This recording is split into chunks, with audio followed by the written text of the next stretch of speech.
welcome everyone, and thank you for Adrian for starting the recording. Thank you everyone for coming to the 4th annual Thomas and Anne Sienkiewicz Lecture on Roman Archaeology. We are thrilled and honored to have offered this distinction to Dr. Mont this year, and we'll hear from him shortly. But I wanted to explain the lecture and introduce the honorands of the lecture and the introducer of our speaker. Can't remember whether I said who I was, but I will do so. So I'm Bob Holshoe-Simmons. I'm associate professor and co-chair of classics here at Monmouth, and I worked with Tom for the last 3 years of his long tenure here. So the lecture itself. So the Thomas and Anne Sienkiewicz Lecture on Roman Archaeology was instituted in 2017. In May of that year, Dr. Tom Sienkiewicz retired from Monmouth College after 33 impactful years as Minnie Billings Chair of Classical Languages at the college. This lecture was endowed by an anonymous donor to start in that fall, just to support the annual archaeological lecture series sponsored by Monmouth Department of Classics and the Western Illinois Society of the Archaeological Institute of America. So a little bit about Tom and Anne, the honorands of this award. One, during Tom's long career at the college, he taught a wide range of classics courses, many with strong archaeological features, including classical mythology, the ancient family, and Africa in the ancient world. And when so that those like three, this is just like probably 3 out of not much short of 100. I mean, honestly, different course titles that he taught through the years. Like one of the things that come with Monmouth Classics is perpetual generation of new courses. And so, it's, coming up with just a few that are representative is its own challenge.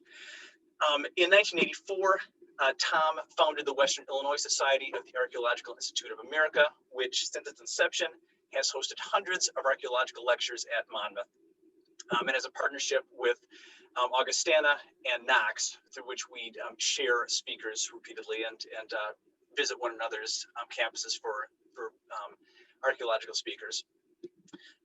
Anne Sienkiewicz also has a PhD in French from Johns Hopkins University and has been a loyal supporter of archaeology, and over the years has hosted countless speakers. Their home was for many decades a place that was a center of classics for the region and the nation. I mean, so lots of people that came to visit, spent time at their house, hosted by Anne and by Tom. Students were regularly hosted there. They had regular parties. So they made a very big impact on the local classics community, the regional classics community, and the national classics community. A few more things about Tom, since I worked with him for my first 3 years at Monmouth. I again could go on a very long list of achievements there, but I will reserve it for just a few because we have a speaker to get to. So he's one of a select few people, and perhaps the only one, I haven't run the full numbers, perhaps the only one who has earned all 3 of Monmouth's highest honors for faculty members at the college. These are the Hatch Prizes in Teaching, Scholarship, and Service. He has been granted Lifetime Achievement Awards from nearly every notable classics organization in the nation. He has produced dozens of Latin teachers who are dotting the nation right now. A number of whom are still active, and I'm not sure if there are any in the room right now. But this is among the many impacts that Tom has made on the field through his teaching of classics. He was an extraordinarily energetic, enthusiastic teacher through his many years here. So that is Tom and Anne, and so this is the lecture series that has allowed us to bring in Dr. Mont this year. To introduce Dr. Allen will be this year's president of the Monmouth Classics Club and Eta Sigma Phi organization. That is Nathan Williams. Nate is a senior classics and computer science major, and you might think classics and computer science, how do those two overlap? And in all sorts of ways. And anybody who knows anything about Monmouth knows that our classics majors are also in chemistry and history, comm studies, physics, whatever it is. And they're connected all over the place. So Nate is not only the president of these organizations, but he has been a 3-time winner of the Hellinga Latin Prize at our school for top Latin student. He's a product of the exceptional program at Monmouth Roseville High School that has sent so many excellent students to us. Last year, he won the National Latin Exam, a National Latin Exam Gold Summa Cum Laude Prize. This is the level short of perfect. So he's in the top 10 percentile of Latin students in the nation. He also was given our SCS, or our Society of Classical Studies Award for Achievement in Classics last year for his excellence in handling all sorts of things in classrooms, organizing matters on campus, in classics and otherwise. So with that, without further ado, I will turn things over to Nate, who will be introducing tonight's excellent speaker. Great. Howdy, everybody. Tonight's lecturer for the sequence lecture is Dr. Mont Allen. Dr. Allen has received a bachelor's in geography and a PhD in art history from UC Berkeley, as well as 3 master's degrees from UC Berkeley and Syracuse University both. Dr. Allen is an assistant professor of classics and art history at Southern Illinois University, having received both the Outstanding Teacher and Teacher of the Year and Faculty Mentor of the Year award in his career there. Likewise, Dr. Allen has been awarded several prestigious grants and fellowships, including the $100,000 NEH Humanities Connections Grant, among various other successes. Dr. Allen has numerous articles, chapters, reviews, and other forms of scholarship in the field, chief among them undoubtedly being his upcoming book, The Death of Myth on Roman Sarcophagi, Allegory and Visual Narrative in Late Antiquity, scheduled for release in July 2021 by Cambridge University Press. Dr. Allen's role in sharing information through invited lectures, conference papers, and professional services has been a grand one, earning him the distinction of being the National Lecturer of the Archaeological Institute of America from 2020 to 2021. So without a further ado, let's give it up for Dr. Mont Allen.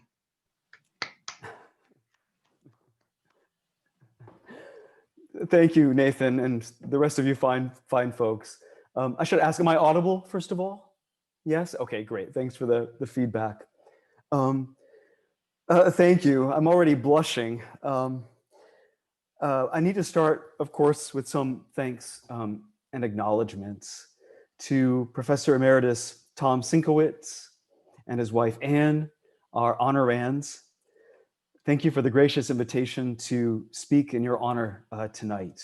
It's truly a pleasure. And thanks, of course, go to Bob Simmons and Adrian Hagen as well for orchestrating the event. And I hope they don't come to regret it afterwards. Nathan, thank you for the generous introduction. And just as a note, I'll add that here at SIU too, almost all of our classics majors are actually double majors in some other field. So I think it's a common pattern and an admirable one, and part of what makes classics such a special field. I'm saddened to say, folks, that I cannot be with you in person. I was really looking forward to finally seeing Monmouth College. I've heard a lot about it since I came to Illinois for the first time 6 years ago. COVID has taken a wrecking ball to so many plans, so I'm afraid that I'm going to have to defer that visit for, well, hopefully not for too long.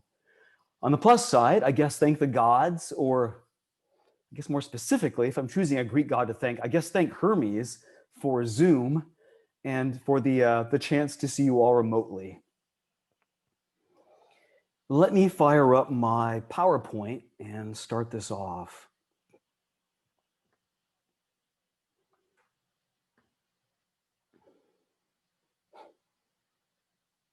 Here we go. Is the title screen visible to you fine folks? Yeah, great.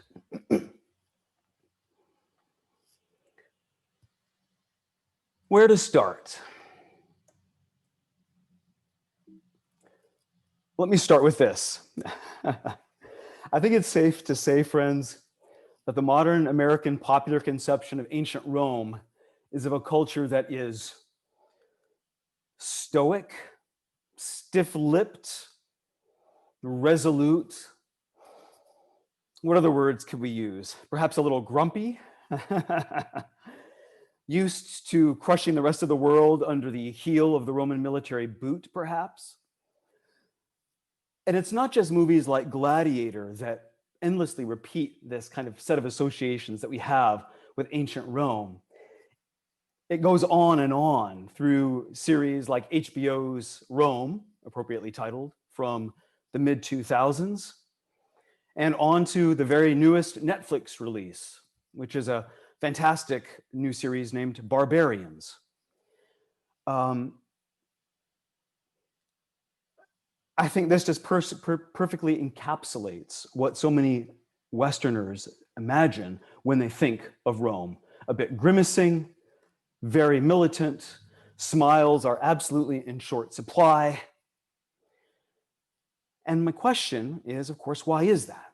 And I think the short answer is that our image of Rome has taken too literally and at face value, and that's probably an awful pun, at face value, Rome's own presentation to the world. When many of you think of Roman portraits, you may well think of an assemblage of gentlemen like this, a rather random assemblage of portrait heads of Roman notables dating from the 1st century BC. And I think given the collection here of glowering looks, rather unfriendly, grumpy faces, you'll understand my impression when I look at them, which is to think that despite looking as if they're in their 60s or 70s, these are still not people I would want to meet in a dark alley at night. Now, of course, those of you who've taken a course in Roman art history or ancient art history may well know that this mode of presenting Romans is very much of a certain style in Roman history. It really marks the 1st century BC, when Romans would often broadcast, emphasize, even exaggerate their features of age, and along with that, a kind of stoic, tight-lipped resolve as a way of broadcasting their authority and right to hold office. But even when Rome gives way from a republic to an empire, and Roman emperors begin to show themselves more youthfully, the rather expressionless, even dour facial expressions remain. And here I just show you 2 examples of portraits of the Emperor Augustus. Nor is anything improved when we turn from portraiture to state-sponsored relief, or as some might want to put it, perhaps a little bit more unkindly, imperial propaganda. When looking at monuments erected by the Roman state to commemorate, for example, Roman military victories, and here a shot of the column of Marcus Aurelius as it still stands in downtown Rome, one is met, as you can see on the right, with scene after scene of a relentlessly efficient military machine, with Roman soldiers advancing in order and slaughtering, in some cases, helpless barbarians like cattle led to the slaughter. So I understand full well why, when many of us imagine Rome, when Hollywood and Netflix imagines Rome, it imagines it looking something like this. But as I've said already, it's a problematic move. It takes Romans' public-facing art, whether it's public-facing portraiture or imperial-sponsored relief, at face value.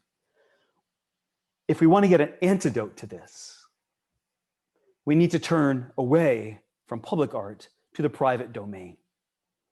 We need to turn to the walls from private houses at Pompeii and Herculaneum and other cities that have been excavated from the Roman world. But above all, we need to turn to the private arts that Romans commissioned for their tombs from the funerary domain. And that's where we turn to Roman sarcophagi, which are my own field of study. Now, before turning to some of the imagery of games, contests, and play, some of the most whimsical, fanciful, quirky, endearing imagery to survive from the Roman world, I need to say a little bit in the way of background about Roman sarcophagi. As you probably know, a Roman sarcophagus is just a coffin carved in stone. And like coffins generally, they tend to take a long rectangular shape. One long side of it, often called the front, received most of the figural decoration, and that's why, as a result, you will often see these objects shot straight from the front, with no shots at all of the short left or right ends, because those were seldom carved, or if carved, were done schematically. And the backsides of Roman sarcophagi were usually not carved at all. This is because they were usually placed up against a wall in a tomb chamber. Like any good coffin, they originally had lids. In this case, the lid doesn't happen to be preserved, so I'm not able to include it in the photograph.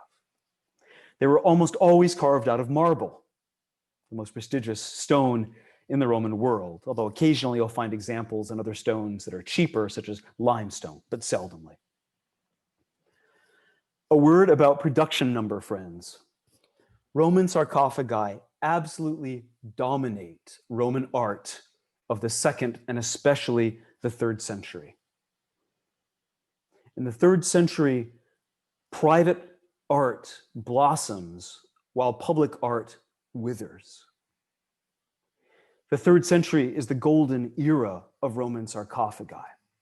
We have over 10,000 surviving examples that have been published, and at least another 40 to 50,000 specimens that have not been published. They're so thick on the ground, or I guess so thick in the ground, and I apologize right now for my awful taste in puns. They're so thick on the ground that at some sites, some excavations, there's not enough room in the local museum to house all the Roman sarcophagi that have been excavated. So if you go, for example, to the excavations at the city of Aphrodisias, which was a mid-sized Roman city in what is now Turkey, you will see lined up outside the museum on site this row of Roman sarcophagi lined up like an advancing line of battleships at what the locals call the Sark Park in Aphrodisias. Yeah. Of course, you leave them out like this, they immediately begin to weather, exposed to rain and suns, cycles of thawing and freezing. But what do? There's no space in the local storage facility or the museum to house them. So they're left out here. If you go into more rustic sites, here another shot from Turkey, and a slightly more embarrassing one, because this features me shirtless. You can see what it's like to walk out into the necropolis, the cemeteries that surround ancient Roman cities, and to be greeted with just sarcophagus upon sarcophagus upon sarcophagus upon sarcophagus, littered around as if the heavens had opened and it had rained down sarcophagi. So the numbers, the sheer scope and scale of production is just staggering. And they run the entire gamut of quality and size.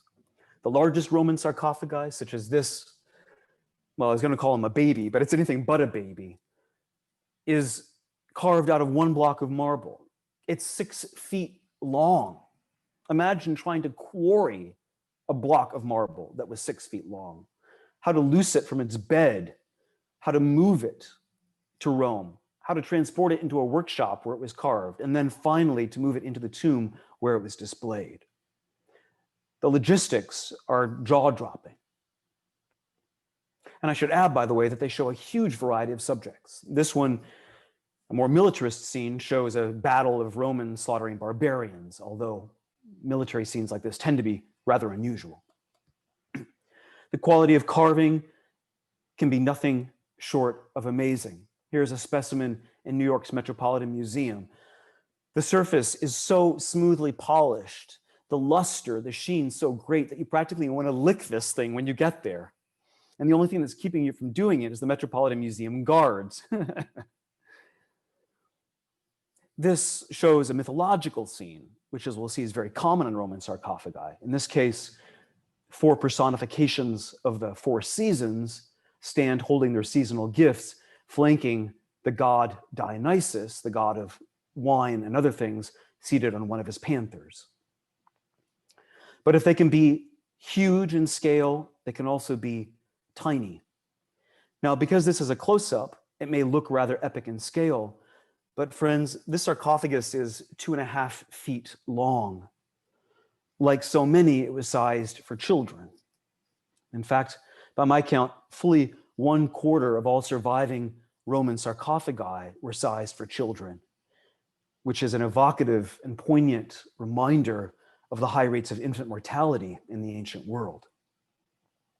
Again, here, a mythological scene. This one happens to show the story of Prometheus creating humanity. Now, before I go on, let me say that what we'll find here on Roman sarcophagi are images of games and contests and play to a degree unmatched in any other domain of Roman art. And this public art carved in the domain of death on the side of coffins. But some of you are probably thinking already, hold on here, Alan. You're not implying that the Romans are the first to show scenes of games, contests, and play and their private arts, are you? And the answer is, of course, no. The Greeks had long shown such scenes on what we would call private arts. So, for example, you might consider, when it comes to talking about games, Greek vessels such as this, showing children playing knucklebones.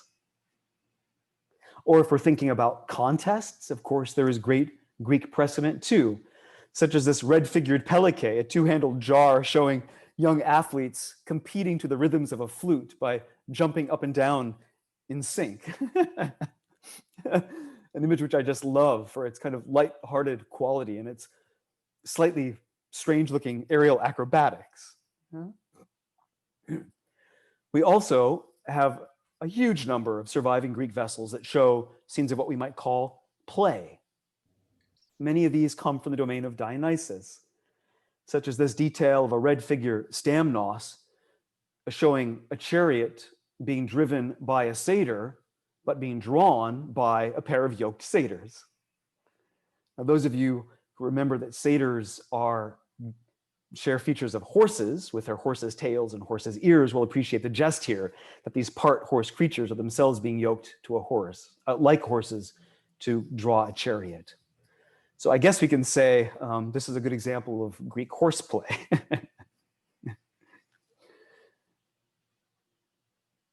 Play also got a little bit more risque. And at this point, I need to give a little initial trigger warning because we will see some images here of naked male genitalia. Many surviving Greek vessels will show the boisterous, rather drunken, buffoonish antics of satyrs, those constantly inebriated followers of the god of wine Dionysus. Here in this red figure Psychter, a wine cooler, we see a satyr leaning back on his arms and legs so that he can receive the wine, which is about to be poured directly down his gullet by another satyr standing over him with his large inflated wineskin, a kind of ancient Greek equivalent of a beer bong. And as the wine consumption goes on, and as we turn this vessel to see more scenes, we'll see satyrs engaging in increasingly wild antics, such as here, attempting to drink out of a cup of wine while doing handstands. Or even more risque, as we continue to turn this thing, you might find yourself at the end of the party trying to balance a jug of wine on your erect male member while other satyrs get ready to pour more wine into it while you're attempting to keep it balanced. Always requires adding the note here, friends, please do not try this at home. So, of course, Greek art is full of scenes of games and contests and play. But the larger point I want to make is that we don't see it on vessels or art associated with the funerary realm. Now, admittedly, many of the examples you've just seen were excavated from Greek tombs. They were deposited there as grave goods. But they were not originally created for the grave. Most of these were created for the symposium, the all-male drinking party, or for other purposes. They had other functions, and they ended up in graves only as a kind of secondary use in most cases. Those Greek vessels that were created, and in the interest of time, I'll skip over this, the Greek vessels that were created directly for the funerary context, such as these funerary lekythoi, a type of vessel that was used to hold precious oils used to anoint the corpse as part of the funerary preparations, show imagery that is much more sedate, even sober. Here, as you can see from the detail on the right, a warrior departing for war, taking his helmet and his arms from his wife, from whom he is about to depart, and perhaps, we assume, never to come back. Greek funerary art tends to give us such sober pictures. And it's not limited to the vessels deposited in the tombs, but it also manifests itself on the reliefs that were used to mark them. Whether it's a relief from about 400 BC, such as the famous stele of Hegeso on the left, which appears in any number of textbooks on Greek art, or a stele showing a dead male on the right, the famous Elissos stele. In either case, the tone is one of sobriety, of reserve, of pensiveness, of contemplation. This, of course, is where Roman art will differ. But before I show you scenes of games, contests, and play on Roman sarcophagi, I should first say a little bit about the terms as I'm using them. Games and contests. By them, I mean activities that are emphatically rule-bound, with victory conditions that are clearly set, with an end that is predefined, and one party's loss in the game or the contest inevitable by definition. I want to contrast this with what I call play. I think in our imagination, games and contests and play share a lot of overlap. But I also want to articulate some of what I think the differences are. In contrast to games and contests, play, I will say, delights in subverting rules. So it is not emphatically rule-bound, but often the contrary, delights in subverting rules. It carves out a virtual space that is radically distinct from ordinary life and ordinary life's everyday concerns. And play often refuses to impose victory conditions, unlike games and contests.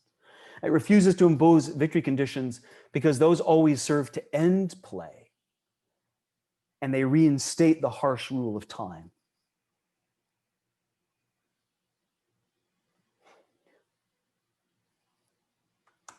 Why, among other reasons, do I think that games, contests, and play appear with such frequency in Roman funerary art?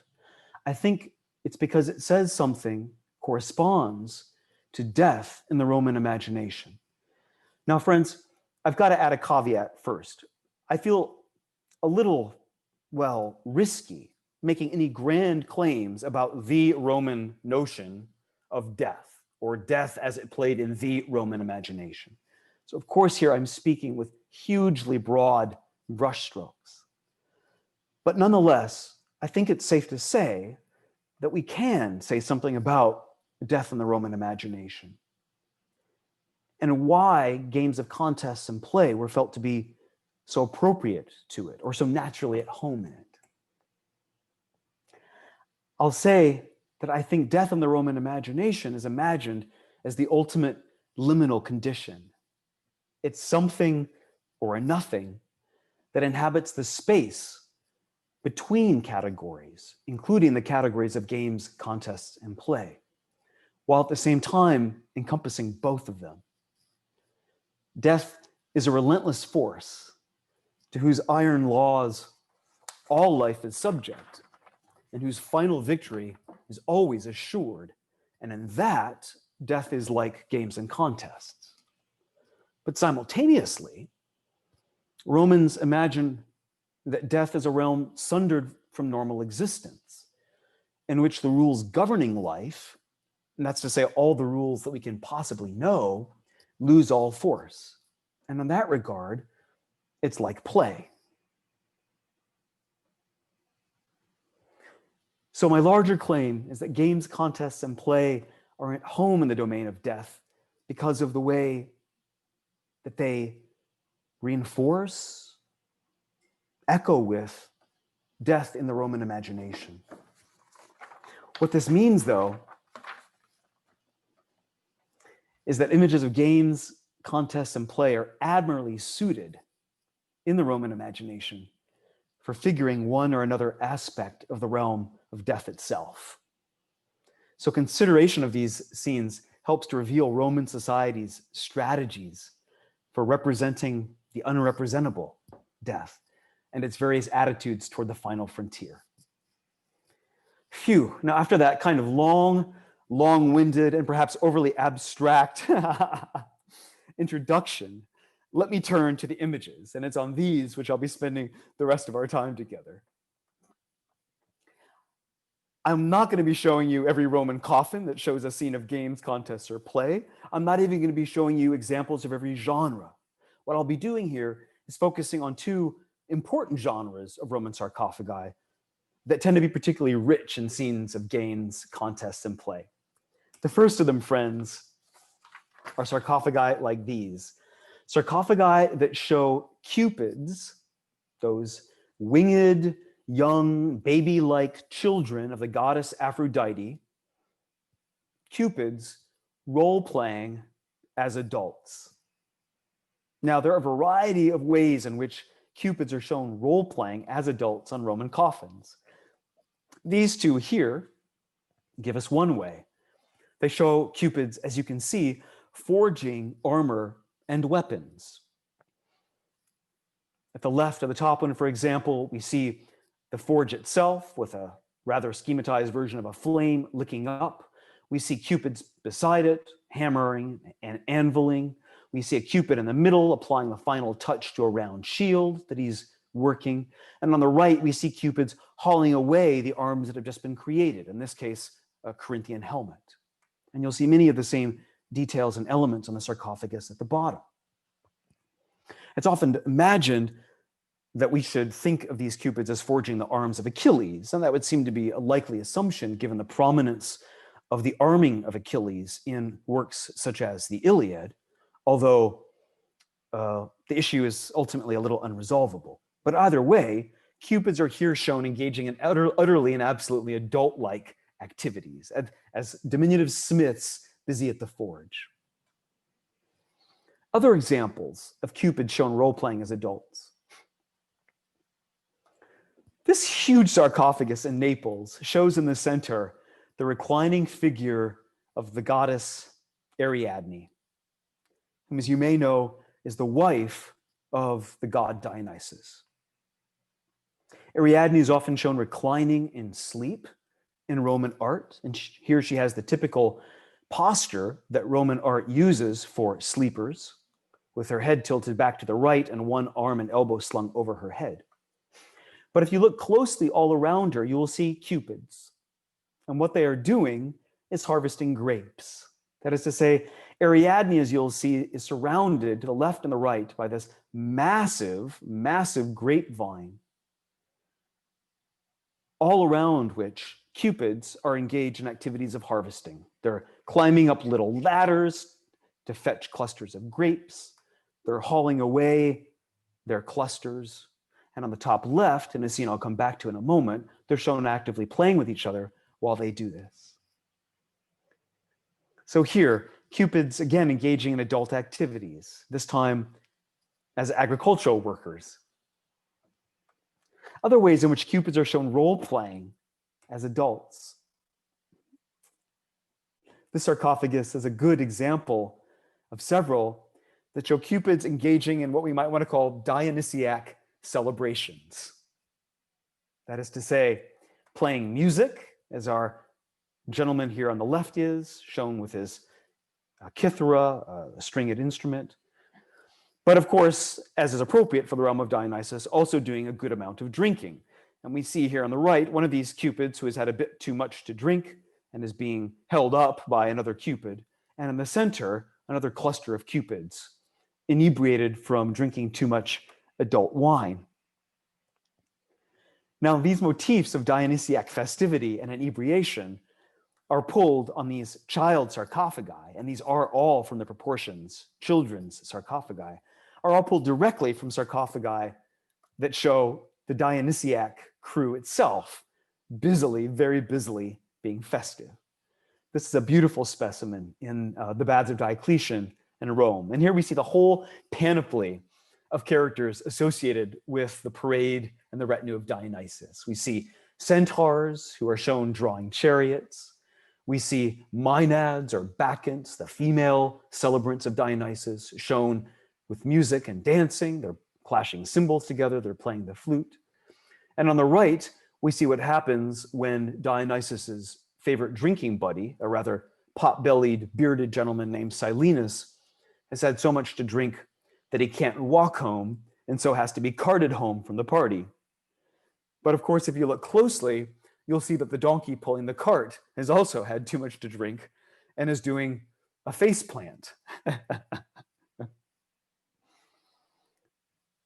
These scenes are so standard in Roman sarcophagi that they could be abbreviated.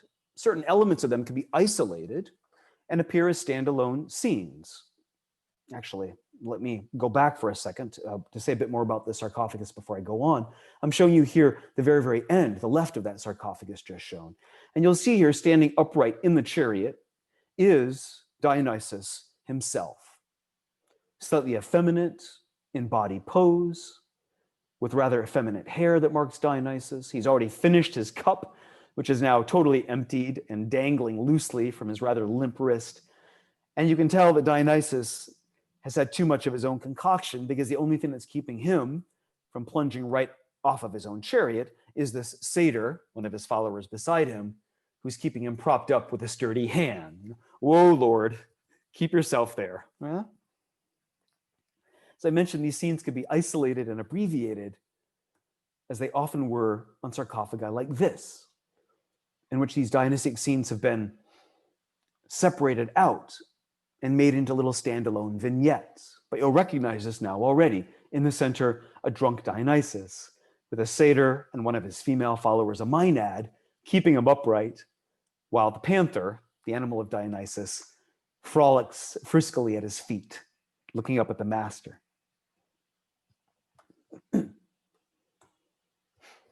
So, sarcophagi like these, children's sarcophagi, will often show Cupids role-playing as adults, in this case, engaged in Dionysiac festivities.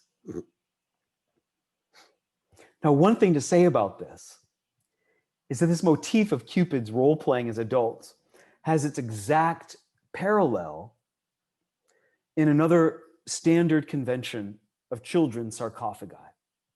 And that's the convention that portrays the deceased child as being older and more mature, that is to say, more adult, than she or he actually was at time of death.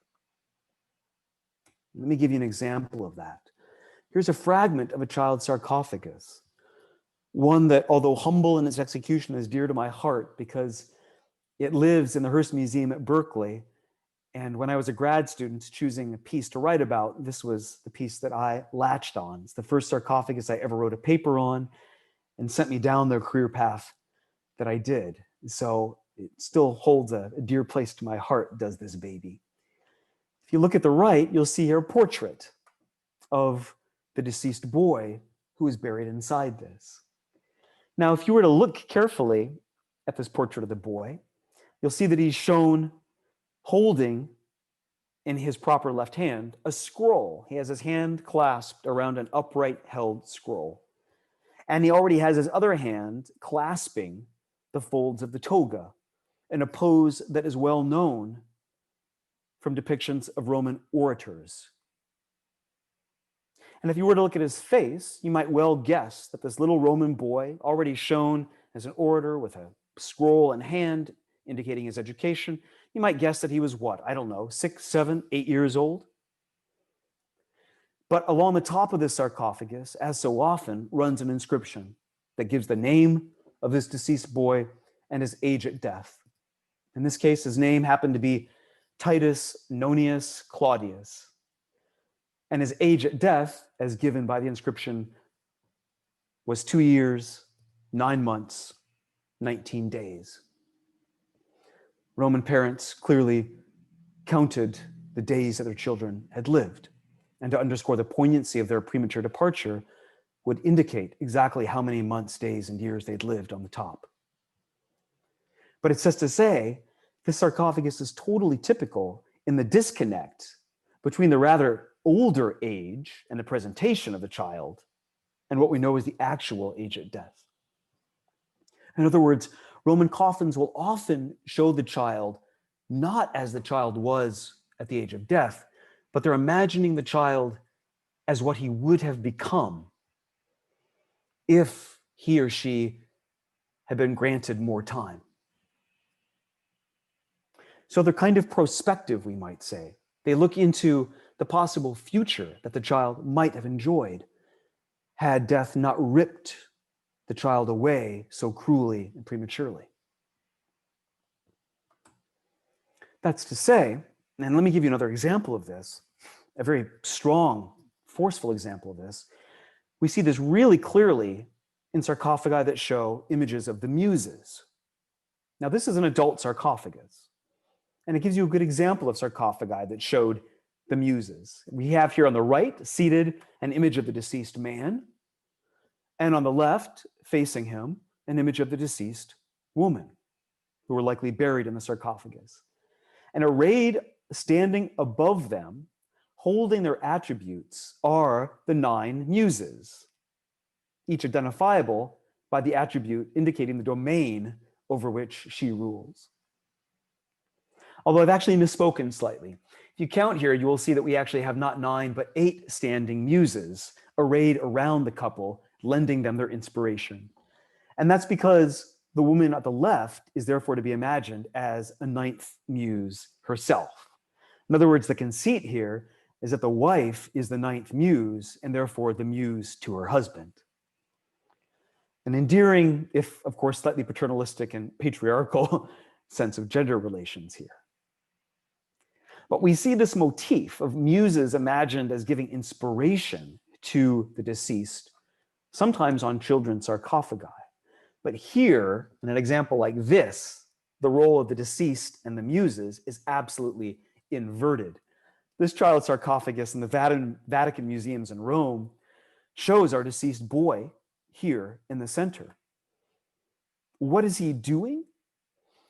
He is so learned, so wise, so educated at the tender age at which he passed, that he is shown here, seated, scroll in hand, giving a public lecture, dispensing his accumulated wisdom to the personifications of the Muses around him, who themselves are shown as diminutive children.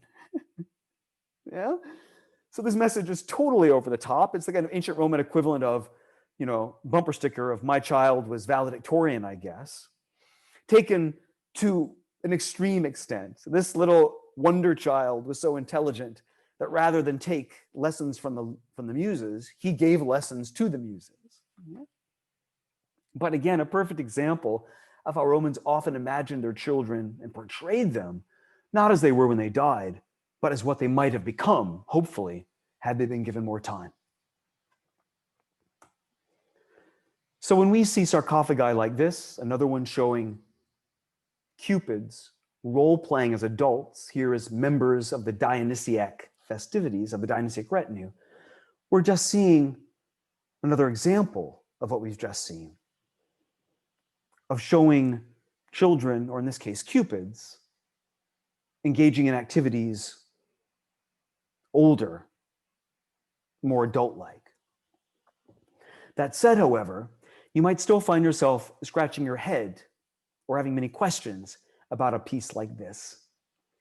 Look closely at the figure of the Cupid as Dionysus, the one in the center, folks, who's being kept propped up by the satyr-like Cupids around him.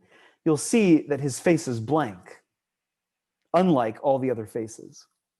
That's because originally, this Cupid was intended to have a face carved with the portrait features of the dead boy buried inside it. And take my word for it, friends, that is not at all uncommon. Romans would routinely attach the portrait features of the deceased to one, usually the most central and important of the mythological characters shown, what we often call mythological portraiture. What I find even more interesting is that in a good 30 to 33% of the cases, those portraits of the deceased were never actually finished before the coffin was put into use, and were left, therefore, like this one, eternally blank. But the fact that this central Dionysus Cupid here was intended to have the portrait features of the dead boy makes it clear that the viewers were intended to imagine the dead child through the lens of that character. Invited to imagine the deceased boy as a Cupid playing as a drunk Dionysus. I love these things because we tend to find them, it's not only cute, but also fundamentally strange. Because I think by our standards, folks, it's inconceivable that anyone would represent and commemorate one of our dead children in the guise of a drunk Dionysus. But clearly for Romans, this is unproblematic for several reasons. First of all, we have to remember how smart this is. Dionysus himself was the god not only of wine, but of the theater and drama, and by extension, of all role-playing. So in that case, it's very smart, it's a little bit meta, to show Cupids here role-playing as the god of role-playing. Yeah? At this point, you're looking into one of those mirrored images in which you just see an endless procession of mirrors, mirroring mirrors when you look into it. Yeah, again, Cupid's here role-playing as the god of role-playing. Another reason I think it's appropriate in a Roman context, remember that Roman children were introduced to wine from a very early age. Analysis of the chemical residues from Greek and Roman pottery vessels will routinely show traces of wine, even in vessels that were shaped for feeding infants, even babies. So it would not have struck Romans as inappropriate at all, because for them, drinking wine, of course, is not an adult-only activity as it is for us. But I think the final kicker here, and the final play here, is that clearly we're supposed to imagine here, or remember, that the unsteady, staggering walk of toddlers resembles the staggering walk of a drunk. Yeah? And so on that reason too, it's totally appropriate and playful to imagine Cupids here role-playing as drunk adults.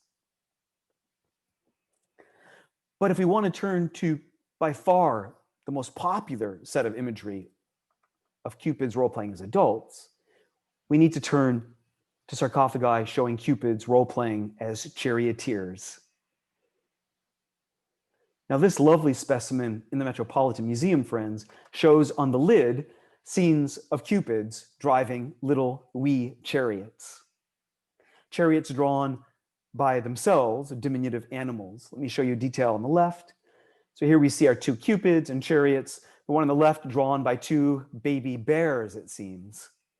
And next to it, this one drawn by two diminutive lions. And a detail of the two on the right, this Cupid's driving a chariot pulled by little boars, and the one to his left by two small bulls. Whimsical, endearing, absolutely charming. But most Roman sarcophagi that do show Cupids as charioteers don't show them peacefully racing chariots pulled by animals. They place them, folks, in the circus. And I show you here one of dozens of surviving Roman sarcophagi to give us 4 chariots. Remember that the chariots themselves in Rome were raced. The chariot races themselves involved teams, 4 teams, the blues, the greens, the reds, and the whites. And as a result, it's no accident then that on Roman sarcophagi, we usually are shown 4 chariots at race. But we know that these show, or imagined to show, the chariots in the Circus Maximus at Rome because of the elements that are shown in the background of these sarcophagi. For example, at the left, these 3 cones, and you see it again represented on the right, represent the turning points of the Circus Maximus. Or you see in the middle background here, the rather schematic image of a winged victory erected on a column is known too from other depictions of the Circus Maximus. So these charioteers are imagined as careening, giddily, wildly racing their chariots in the Circus Maximus. But what I find so fascinating and so compelling is that they never shy away from death.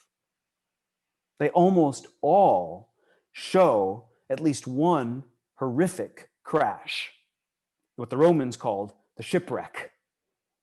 If you look in the center here, you'll see one of these.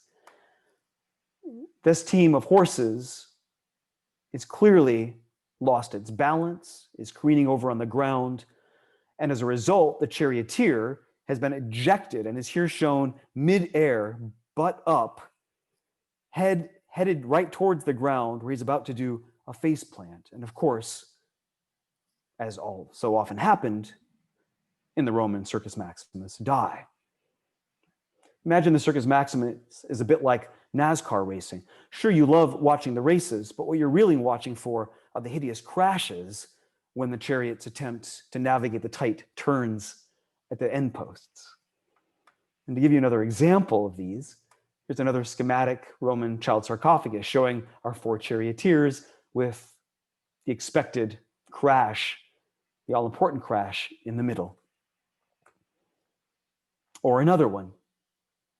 Again, the horses already on the ground and one Cupid charioteer ejected mid-air here.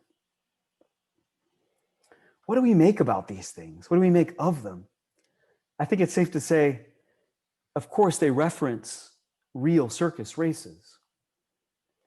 And by extension, they reference games of death that themselves figured death as a game, which is what, among other things, the circus races were. Why focus so much attention, though, on the crashes? And they almost always occupy the center of the composition and therefore are designed to serve as the centerpiece. I think it's safe to say they reinforce the notion that life itself is a game, a deadly game, in which everybody loses, ultimately, and many lose all too early. This would have provided some sense of consolation to grieving parents who are reminded through this imagery that life was indeed a game, a deadly game. And that just like all famous charioteers, whose time eventually always came, so here time had come for their own child. So a kind of consolation by being reminded that, again, like a charioteer whose time always comes, that the time had come for their child, that fate had intervened, and that nothing could have been done, which is a message that we know from many other Roman sarcophagi showing mythological scenes. The other main genre of Roman sarcophagi to show scenes of games, contests, and play are Dionysiac sarcophagi. An example like this in the Vatican Museum gives us a wonderful little vignette of Dionysiac play. And I'll draw your attention here to the little scene which you can see here underneath the portrait of the dead woman who is to be buried inside. And by the way, her portrait features are unfinished. Just a reminder that this was a common aspect of Roman sarcophagi. Let me give you a detail of this totally endearing, whimsical little scene here. What do we have? A group of baby-like satyrs, those male followers of the god Dionysus. You can recognize satyrs because they're often shown with these distinctive little crooked hooked sticks, which are hunting sticks, hunting clubs, used to throw and to hunt hares, wild hares. As you might want to call them in English, they're a form of bunny bopper, but they're identified with satyrs in Roman art and a good way to identify them. What on earth is going on here? This satyr is on the ground, one arm up in a gesture of horror or terror, and one face and his face averted, because he has just been frightened to death by another satyr to his left, who has donned this rather large theatrical mask to play a joke, to scare the bejesus out of this little satyr. And again, his pose on the ground with one arm up and head averted is a typical Roman way of showing shock or horror or fear. So here in the realm of Dionysus, we get images of play like this, play involving masks, of scaring each other. Other scenes of play on Dionysiac sarcophagi. This one shows on the left Dionysus on his chariot, and on the right, his wife Ariadne, who's appropriately placed as a kind of pendant image to him, left and right, balancing each other out, as they ride towards the center to meet each other, and you imagine to embrace. But again, cast your attention here on this beautiful, endearing vignette shown underneath the portrait of the man and woman above. What do we have here? Well, here we have that half-goat god of shepherds in the wild, the image of the god Pan, who, as you probably know, is imagined by Greeks and Romans to have the lower body of a goat, and also a goat's ears and a goat's beard and a goat's horns. Goats like nothing better than to butt heads with other billy goats. And so here we see Pan playfully butting heads with a real goat. Totally endearing motif. And we know that this is something of a serious competition because behind them is one of Dionysus's favorite drinking buddies who's playing the role of a referee to referee this contest. While at the left, a small diminutive satyr prepares to walk in with the palm branch of victory to whoever ends up winning this headbutting competition. Yeah. Other playful imagery from Roman sarcophagi showing Dionysiac scenes. Sarcophagus like this. The presence of the elephant here on the left lets us know that we're seeing Dionysus's return from India, with which elephants were associated in the Roman imagination. And they show the Dionysiac celebrating as they love to do, making merry with music, playing their kithara, dancing, a little bit of risque behavior as a satyr kind of attempts to pull up the garment of the female maenad just beside him.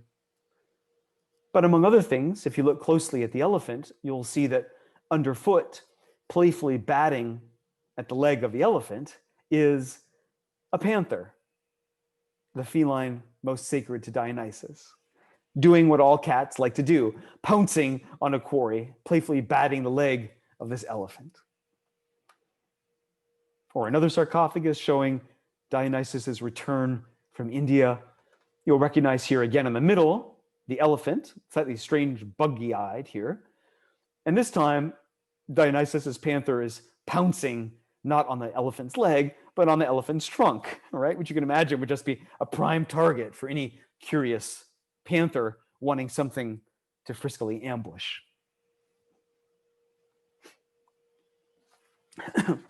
Why is play so common on sarcophagi showing Dionysus and the rest of his crew? Of course, friends, part of it has to be that wine loosens inhibitions, as we know. It encourages play. Of course, that surely is part of the picture. But there's more to it than just that. Recall that Dionysus is not just the god of wine. He is that, but he's also much more. He's the god above all of altered consciousness, of altered identity, of changed identity. Wine is simply the fastest, most direct chemical means of achieving altered consciousness or altered identity. But he's not limited to wine.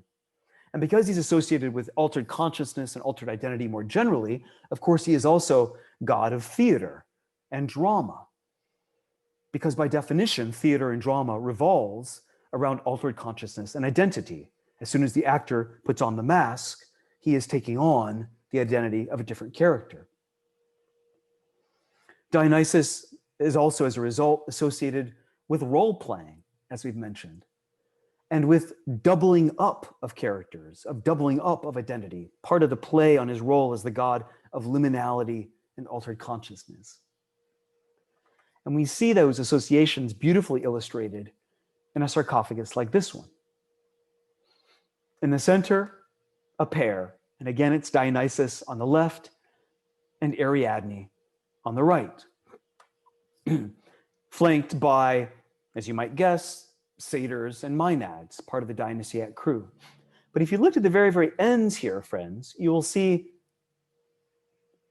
that we have here these two rather static and strangely bearded figures, which depart in their beards and in their long, archaic style dress from all the other figures.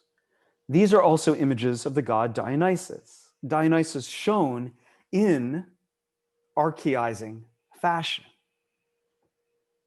So Dionysus here is shown multiple times. We might say in multiple guises, both as a pair of doppelgangers almost, in a kind of archaic style guise, but also here in the center, shown in a much, by Roman standards, much more contemporary and a younger guise. And if you look closely, you will see that his facial features were also not finished. Another example of a sarcophagus whose main mythological characters were supposed to get portrait features of the dead couple buried within, but for whatever reason were not finished. So this god, Dionysus here too, wears a mask, you could say. Another reminder of his role of god of theater and masks. And if you look underneath them, as so often, so much attention in Roman sarcophagi is played by the vignettes, the small scenes underneath the center. If we look closely here, we'll see here Dionysus's chubby, pot-bellied, bearded, best drinking buddy, character named Silenus. But just for comic effect, beside Silenus is a theater mask, a drama mask, with the face of Silenus. So we get another kind of visual play here between characters. And notice again, it plays on issues of masks, reinforcing Dionysus's role as the god of altered consciousness and changed identity. Why is Allen making so much about this, folks? Here's what I think is one of my points. Romans are convinced that Dionysus is the god of consciousness that's been altered and changed. They associate him with masks, with theaters, with liminality, which is just to say, all those qualities which are central to play itself. Not games or contests necessarily, but to play. And as a result, the realm of Dionysus is the realm of play in the Roman imagination, in the domain of death. That contrasts crucially with those sarcophagi showing Cupids giddily racing their chariots in the Circus Maximus that we just saw. These, as we've seen, invariably, inevitably end in death. But we don't get death shown on the sarcophagi showing Dionysus. What we get here is play. Play pure, we might say. A play that does not acknowledge or recognize victory or defeat. Play that doesn't recognize any sense of waking temporality, of being brought back to your everyday sensibility or sobriety. We get here play with no sense of a telos, no sense of a goal or an aim. It's play pure, and it's play that brackets the theme of death. Among other things, I love this because it allows us to break out of some of the dichotomies that have largely governed debate over Roman sarcophagi for at least the last 80 years. And this is the debate that asks, what does the imagery on Roman sarcophagi above all allude to in terms of the deceased's own hopes? Does the sarcophagus imagery look forward to a better afterlife? Is it intended to proclaim the deceased's hope for a better place in the afterlife, or perhaps for some kind of conquest over death? Or, as others have argued, does the imagery on Roman sarcophagi look backward instead? Is it intended to celebrate the life that was, not the life that might come? Now, in the case of the Dionysiac sarcophagi, those who hold that Roman sarcophagus imagery tends to gesture forward to an afterlife, to present hopes for a better afterlife, have latched onto the cults of Dionysus, the mysteries of Dionysus, to bolster their argument. Since it seems that the cult of Dionysus or the mysteries of Dionysus may have held out hopes for a better afterlife for those who have been initiated into the cults, then it's claimed that these sarcophagi with Dionysiac imagery would have appealed to Romans who have been initiated in the cults and are therefore alluding to the better afterlife that the deceased could hope for. The counter argument would say, no, no, no, no, no. What we get here on this Dionysiac imagery are scenes of life as it was and is, life as pure celebration. And the point of it was to remind the viewers that while alive, the deceased had enjoyed everything that life had to offer. Those are essentially, folks, two poles of a debate that has been going on now in the field of sarcophagus studies for about 80 years. But what I love about this imagery, particularly with its focus on play, is that it gives us a way out, an alternative to that dichotomy. Because what we get here, I think, is imagery that may not gesture towards the life to come, but may not gesture back to the life that was either. It may give us neither. What it gives us here is an invitation to imagine that life, all of life, is a form of play, as timeless as death is. Or, to reverse the poles, what we get here on these sarcophagi is perhaps an invitation to imagine that death itself is a no place, is a nowhere state. That because it is a nowhere state, separated from our normal reality, it's a place that enables endless play, which is what we get here.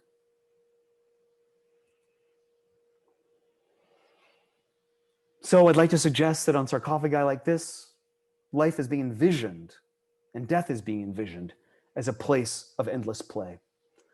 But friends, nonetheless, play did come to an end on Roman sarcophagi.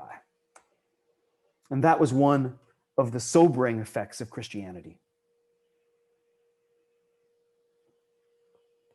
I show you here what is probably the oldest preserved sarcophagus that was commissioned by a Christian showing Christian scenes from the Old and the New Testament. In the Church of Santa Maria Antiqua in Rome. And because it is probably the oldest surviving Roman sarcophagus to show Christian scenes, it is hugely important in the history of late Roman and early Christian art. Let me show you some of the details of what it shows on the left and the right. On the left, the Old Testament character Jonah, whom you may remember had been swallowed by a huge sea monster, often translated into English as a whale, but better a sea monster, and had then been vomited forth onto a beach. And here we see Jonah reclining after he's been vomited forth by this snaky-legged sea monster just to the left. But the scene has been collapsed with a later account of the story of Jonah from the Old Testament, in which after preaching to the Ninevites, Jonah falls asleep, but is in danger of being roasted by a scorching sun. And so to protect him, Jehovah, the God of the Old Testament, sends forth a vine to grow up over Jonah to give him protection and shade from the sun. And that's what we see here. Jonah sleeping while this vine sent by God grows up above him to protect him, with a few rams, sheep, thrown on top for extra measure. Why is Dr. Allen making so much of this? Think back to the sarcophagus we saw showing Ariadne, friends, reclining. You will realize very quickly that the pose of the reclining Jonah is a totally stock one in Roman art, used for figures shown reclining in sleep. It's lifted right from sarcophagi showing figures like Ariadne. But in the case of our pagan myth, she had been surrounded by Cupids playing. And let me give you a detail shot of what's going up at the top left here. The Cupid being lifted up by the hind legs and by the belly by Cupids around him so that he can be smashed headfirst into this goat, which is prancing up on its hindquarters, ready to butt heads with him. Much like the scenes we saw earlier of Pan and a goat butting heads. In other words, play, play everywhere surrounding Ariadne. But on our Christian sarcophagi, we get no hints of play anywhere, ever. This is not an isolated incident, friends. Our Christian sarcophagi are relentlessly serious. And to underscore that, I can draw your attention to the right side of the sarcophagus. An image of a young Jesus being baptized in the river Jordan by the straggly, bearded figure of John the Baptist beside him, a dove coming down from above, an image of the Holy Spirit, which the Gospels recount descended on Jesus at his baptism. But to the left, the figure of a standing shepherd with a ram slung around his shoulders and 2 more sheep for good measure standing at his feet, looking up at him. Now, the figure of the good shepherd, folks, is not a Christian invention. It has a long history in pagan Roman art. Christians simply adopt it and reinterpret it within a Christian context. But to be reminded of how utterly serious these scenes are in Christian sarcophagi, we just need to look back at pagan Roman sarcophagi showing scenes of shepherds and sheep.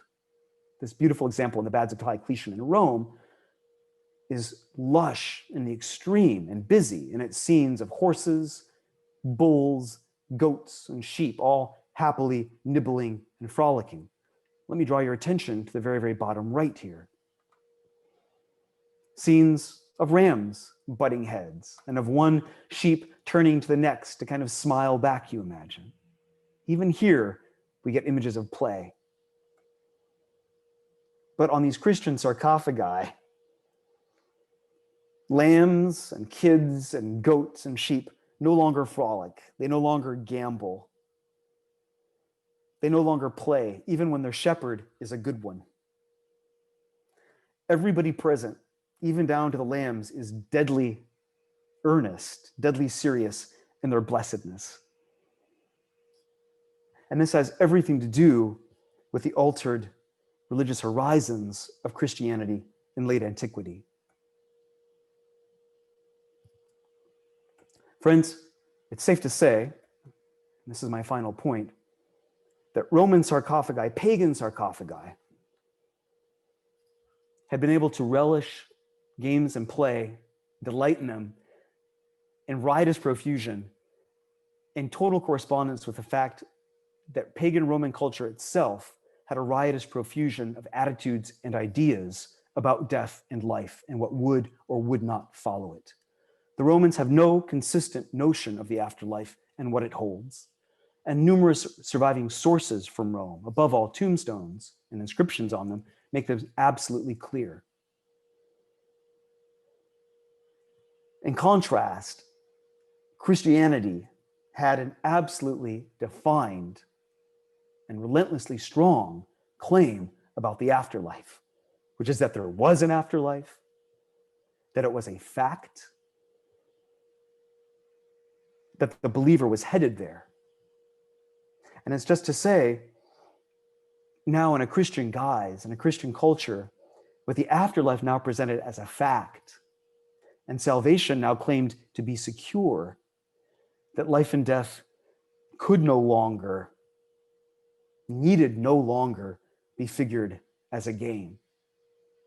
And so with the transition from pagan to Christian sarcophagi, we essentially see the death of play in the funerary domain in Roman art. And with that, I'll thank you very much for your kind attention.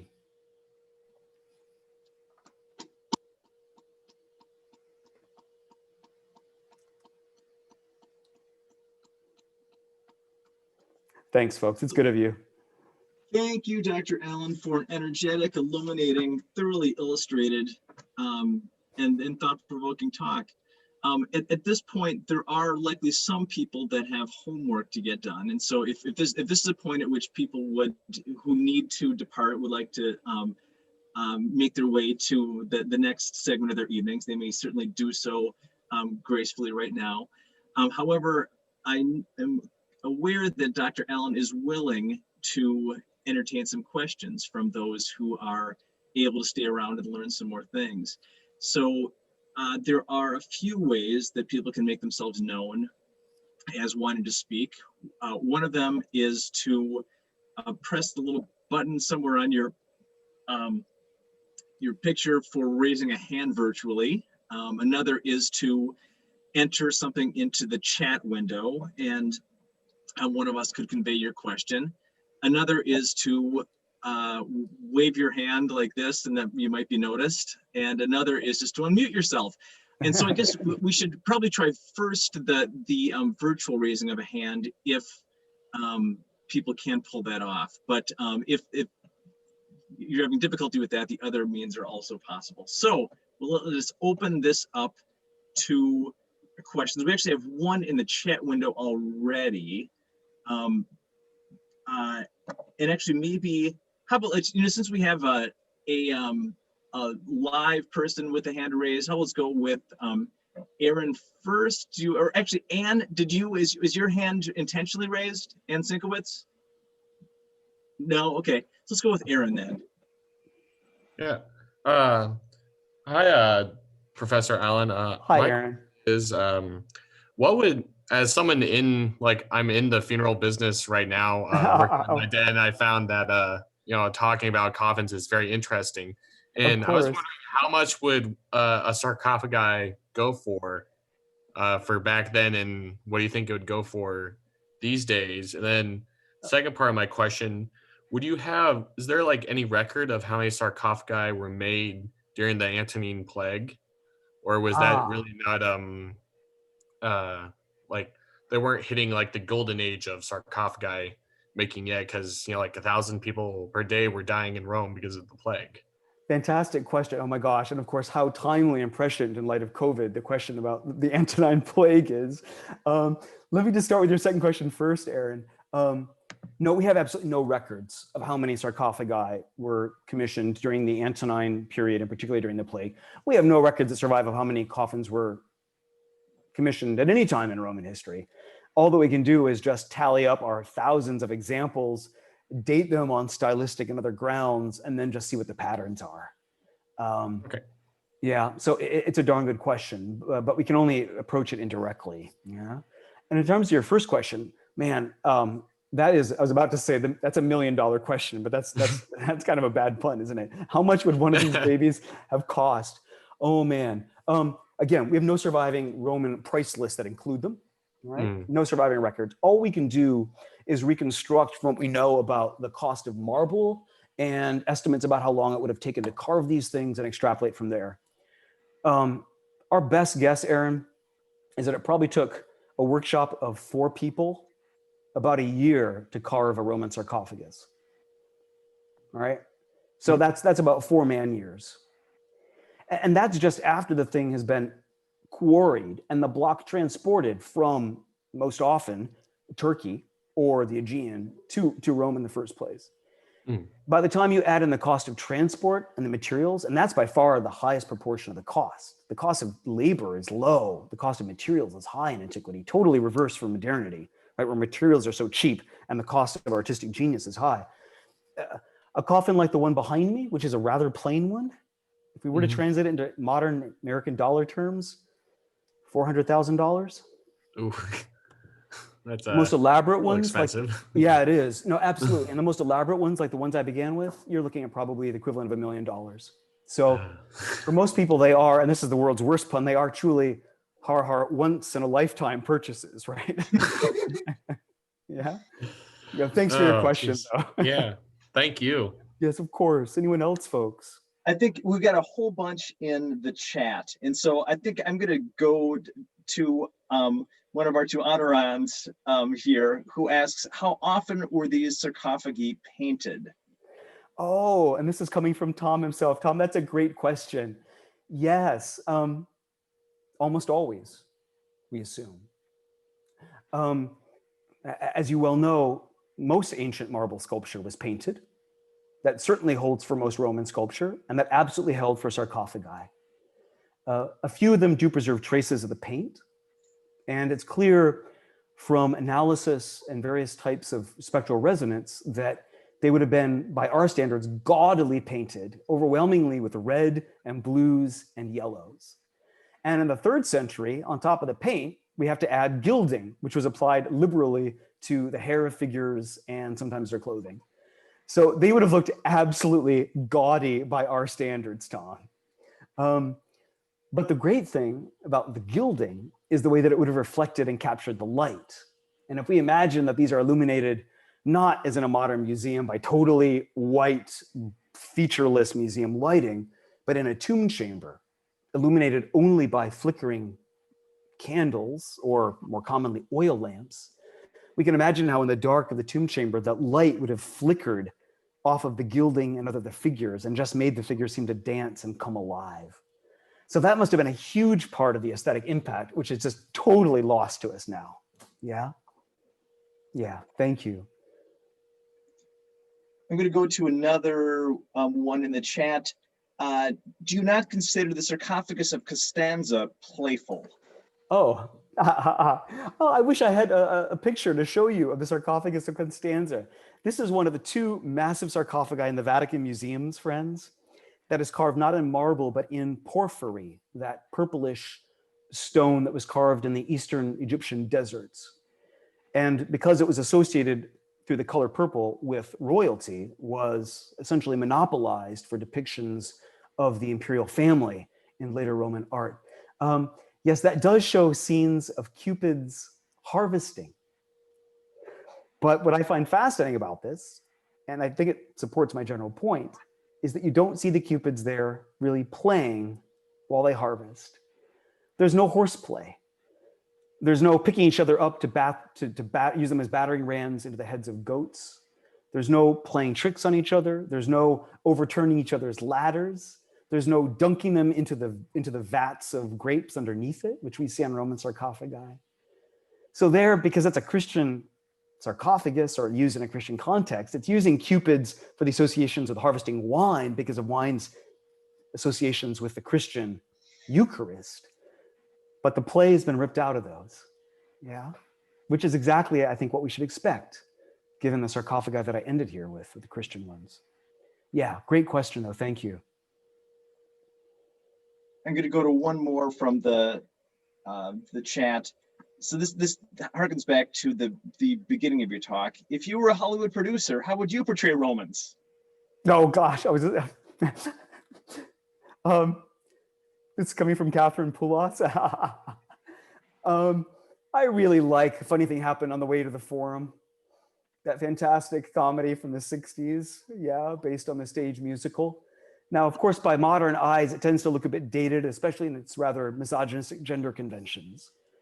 But in its general attitude of frivolity and play, I think it does a far better job of capturing what Romans clearly preferred to say and to see in their private art than barbarians or Rome or gladiator. Yeah? That's a short answer, and I can't do the topic any more justice than that. But thank you, Kate. We have one note about just that if this were not online, then people living in New York City could not be watching it, as one of our visitors was. Then another question is, I noticed there's so much touching going on in each of the objects that you discussed, the touching of things used in role play and of one another to connect each body to one another. Do you intend to explore touch in games, gaming, play, etc.? The haptics, I suppose, of these playful representations, it seems so interesting considering that the body of the deceased is sort of absent or removed from the viewer in this nowhere state you described death as. Yes, that's a lovely, fantastic question. Hi, Andrea. Thanks for asking it. The short answer is no, I have no intention of addressing the haptics of Roman sarcophagi. No, I know that consideration of other senses other than the visual, especially touch, and to a lesser extent perhaps hearing, are kind of a hot topic in art history now. But I don't address it here. Why do I not address it? I don't know. I guess I just have not thought enough about it. You're right that what we see here is a lot of emphasis in play and the scenes shown. And there certainly is a fantastic dialogue that these scenes erect or put into play between the present and the absent. because these things contain corpses. Just on the other side of that wall of marble is an actual dead human body, or the remains of it, which is absolutely present and is the reason for the sarcophagus' existence, but at the same time is kept invisible, out of sight and out of touch by the sarcophagus itself.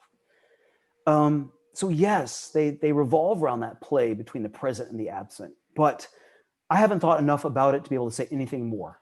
So I'm sorry. Yeah. It's okay. Thank you so much. Yeah, of course. I know you're going to do this in your own work. Nah. Next question. What about the artistic credit? Was there any recognition of preferred sarcophagus artists? Oh, what a great question. Folks, of what, 40, 50,000 surviving Roman sarcophagi? Not a single one contains an artist's inscription. At least in the world of Greek art, we occasionally, as you know, get Greek painters and potters' names on Greek vessels, not in Roman sarcophagi. There is no better example of the point that ancient Greeks and Romans largely considered artists to be what we might call a craftsman, or rather that there is no distinction made between an artist and a craftsman. So no, we have not the foggiest idea of the names of who created these. Not a single signature. Yeah. That's the kind of short and perhaps depressing answer to the question. Yeah, but a darn good one. Others, please. So there's a note. I hope these continue to be offered in a virtual manner as well. One thing that people can do is go to the Society for Classical Studies. Society for Classical Studies has a calendar of talks like these, and I assume that the Archaeological Institute of America does as well as all sorts of classical organizations around the nation, including the Illinois Classical Conference. So there's a way to find more of these. In what locations were these sarcophagi found, and how were they excavated? Oh man, that is a good question. The short answer is that most of them were not excavated, because that implies something like a scientific excavation conducted according to legal principles.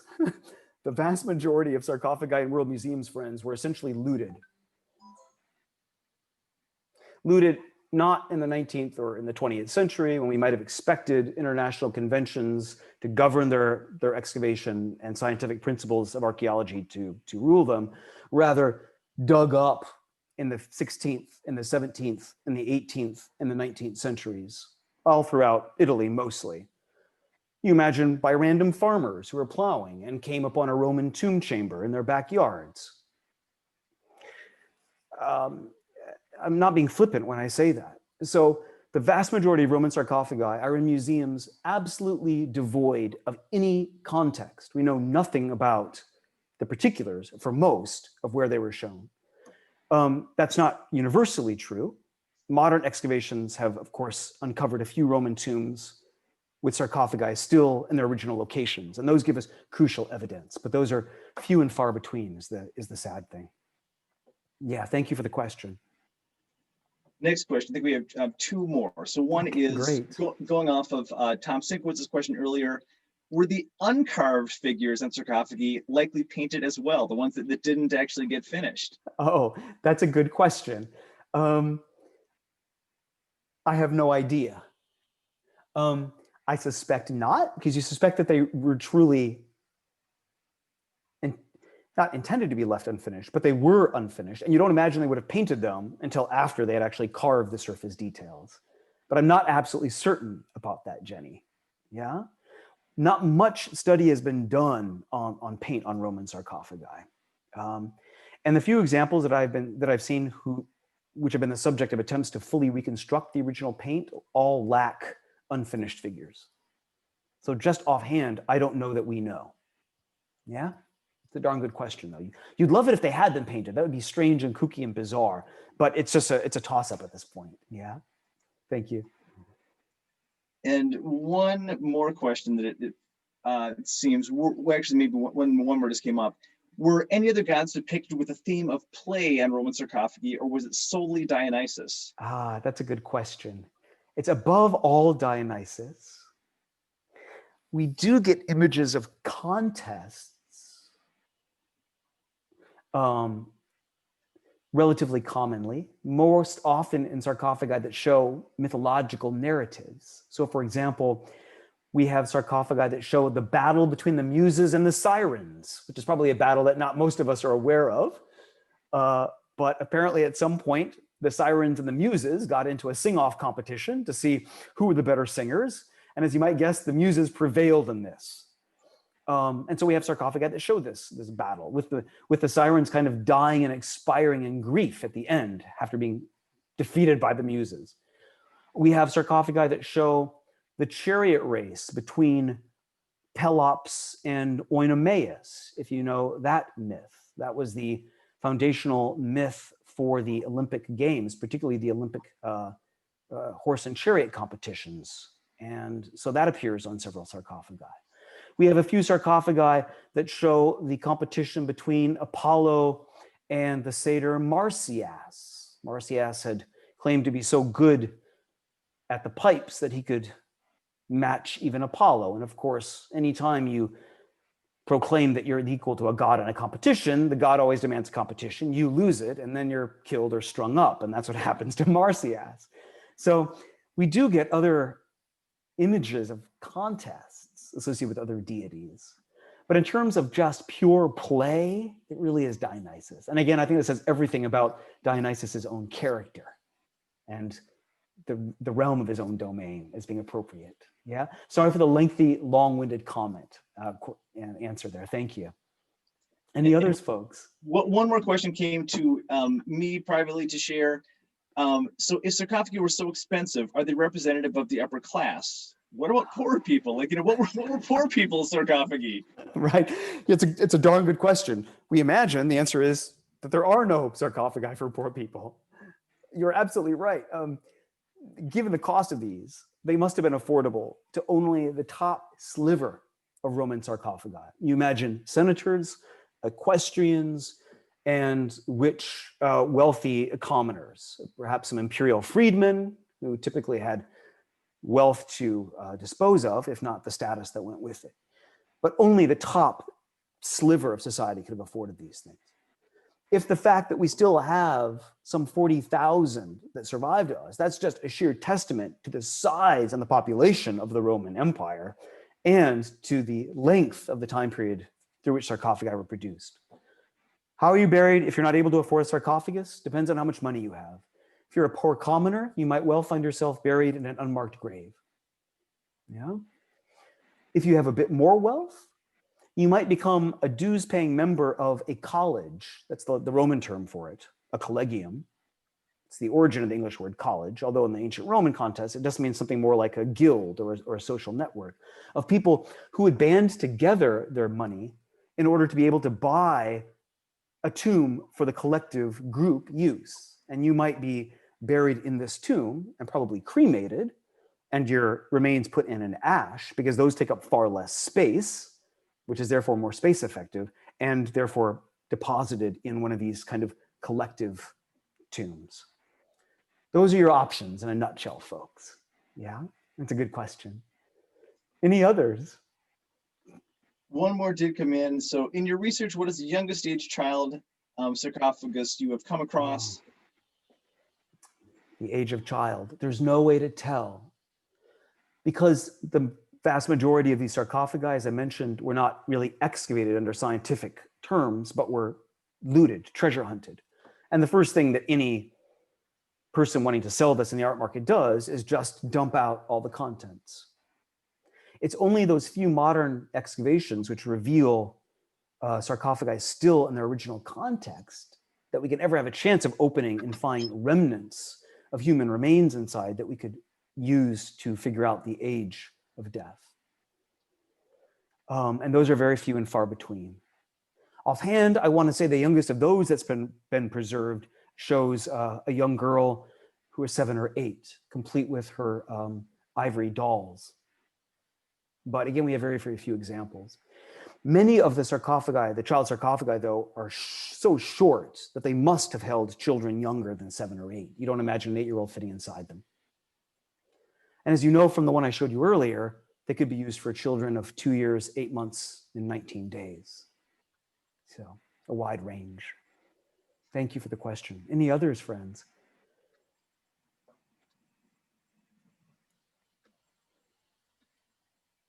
Wow, it's been a delightful set of questions. I've never had a more thorough or far-reaching, incisive set. We did have one more come in. So it is actually currently 9:05. And so if people have things to do or go to, but please, you can exit anytime you'd like. But there is this one more that I'll bring up. Any relationship between play and inhumation? Oh, good question. Not that I can think of. Romans before sarcophagi don't inhume. They don't bury their bodies. They cremate, and they use ash urns as a receptacle. It's not until about the 130s and 140s under the Emperor Hadrian that Romans begin shifting from cremation to inhumation. And with it, they shift from ash urns to sarcophagi as the preferred funerary receptacle. So we know within a very tight time range when that process of change of funerary ritual happens. And we can trace how it spreads outward from the capital, from Rome, to the provinces. But the million-dollar question is what drove that shift. Old theories that it might have been caused by a rising Christianity, for example. Christianity from the beginning preferred not to cremate, but to inhume, to bury bodies whole. Those are earlier theories, but we know now that those are impossible, they're untenable, they don't hold water. There seems to be no major religious shift that goes on in the Roman world, and certainly not in the capital, that would explain this change in funerary customs. So all we can do ultimately is just shrug our shoulders and just say it was a change of fashion. So sadly, although I love the question, we can't tie it to play, because we can't really tie the shift to inhumation to anything in the Roman world. It's totally inexplicable. Yeah? Any others?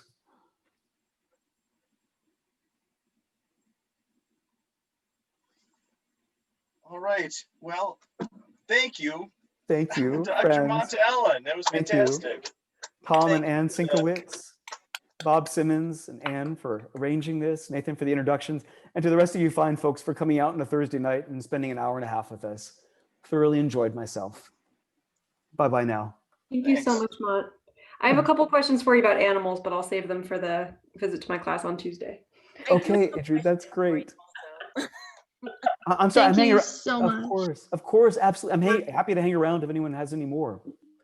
I just yeah. want to quickly ask, have you checked out the Copenhagen Polychromy Network to see, because one of the sarcophagi that you have is from the Glyptotek, and I just wonder if they've done anything with it there. Yes, no, this is fantastic. Oh, Alana, how do you know about this? Are you studying sarcophagi or ancient polychromy? So my focus is Ptolemaic royal women, and so when I was doing my thesis, I looked at the Glyptotek to talk about the painting of the sculptures and the potential painting of the Ptolemaic Greek style portraits. So I see. No, you're right to know. Yeah, the Copenhagen group is at the center of the attempts to reconstruct the polychromy of Roman sarcophagi. yeah, they've done amazing work. Yes. So I know the leader of that team, one of the curators, and follow their work, but I've never gotten the chance to get there myself. I've never been to the Glyptotek. It's amazing. Right? Yeah, I've heard. My dissertation advisor says it's his favorite museum in the world, so I can't wait to go. Yeah. Great. Yeah, lovely that you got to go there.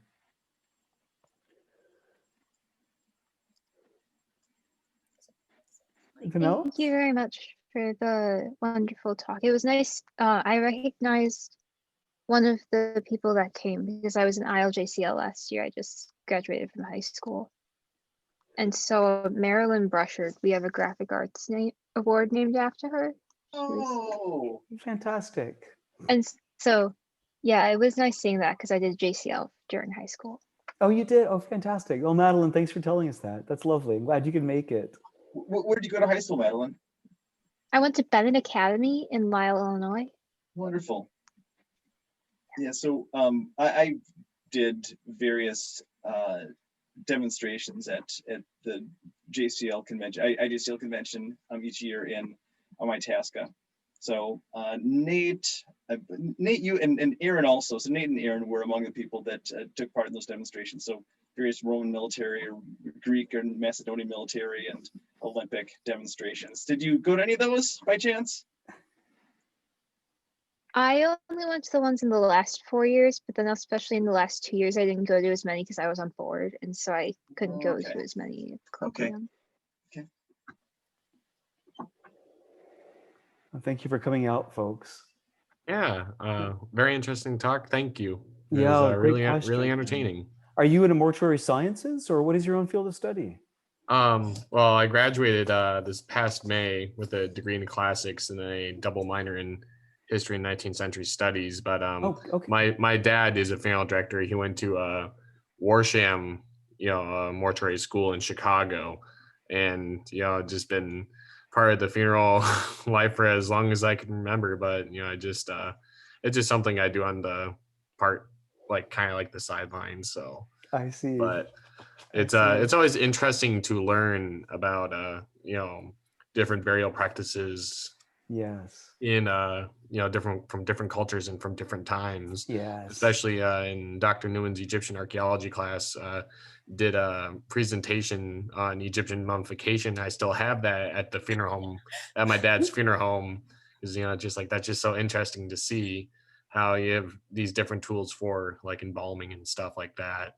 It's it all just have it around because it's very interesting. Oh, fantastic. You have the poster up?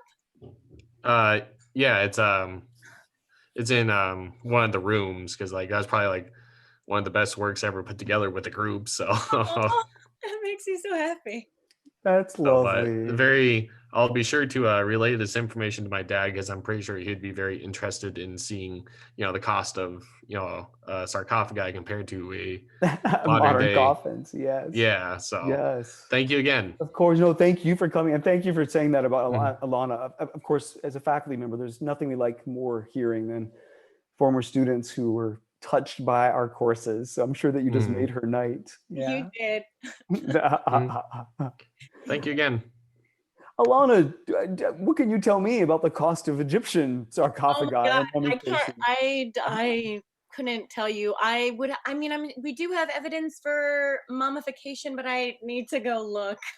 I don't know off the top of my head. That's the process of mummification beyond the general is a little bit too specialized for me. But I see. Yeah. But I was thinking a lot about the sort of public-private aspect that you were mentioning in your talk, and I found that really interesting. I did my master's degree thesis on and a comparison between the stone and terracotta lekythoi in the Keramikos. So I saw when you brought up Hagesso, I was like, yes. Oh, of course, an old friend. Oh, wow. Okay, for your master's thesis, you say, huh? Yeah. Before Ptolemaic Egypt took you for the dissertation, I guess? Just how it goes. That's marvelous. It's nice when you get sideswiped by a different field, isn't it? I understand. It happens to so many of us, yeah. And I have to say hi here, by the way, to Sheldon. Sheldon, hello. Sheldon and I were students together at Berkeley, and I don't think I've seen Sheldon in, how long has it been?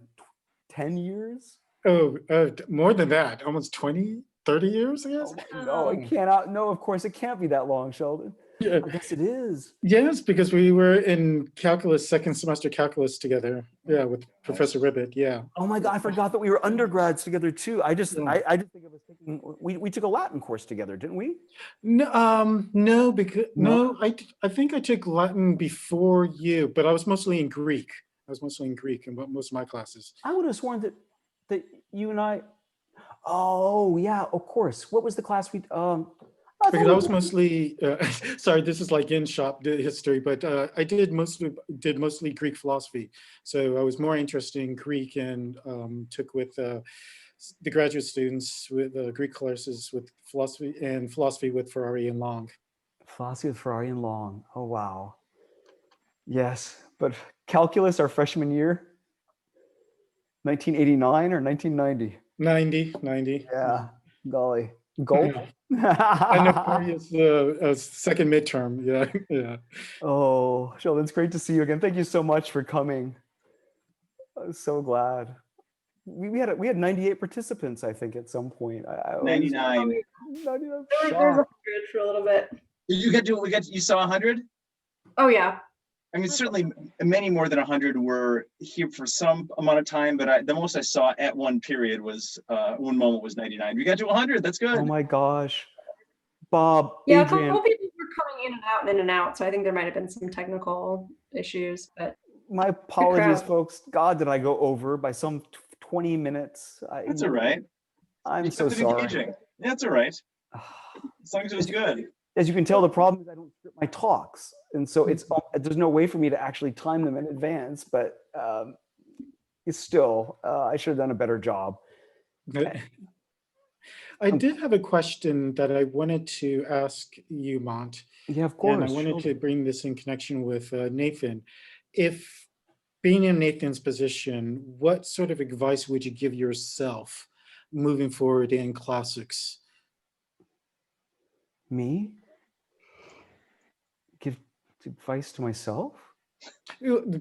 Going back, just as Nathan is in his position. You're a senior, back in Berkeley, and you're thinking about going into classics. What sort of things would you advise? Are you thinking about grad work, Sheldon, or? Oh my gosh, I don't know, because I didn't study classics as an undergrad. All right, I only started learning Greek and Latin in my 30s.